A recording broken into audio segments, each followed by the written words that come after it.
فيديو دركية ترقص في تيك توك بزي الدرك الملكي بالمغرب يثير جدلا واسعا وفتح تحقيق عاجل من قبل المسؤولين. وإليكم تفاصيل الخبر.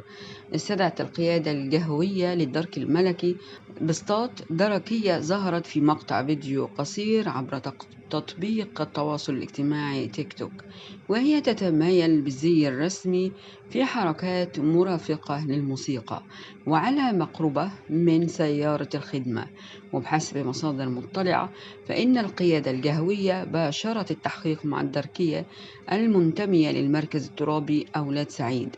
وأكدت نفس المصدر أن الدركية الشابة نشرت شريط فيديو قصير على تيك توك يتضامن وصلتين، إحداهما داخل مكان مغلق يرجع أنه مركز القيادة الترابي تتمايل فيه على وقع موسيقى الراي وهي بالزي الرسمي، وفيديو آخر تظهر فيه قرب سيارة تابعة لخدمة الدرك في إحدى الطرق العمومية.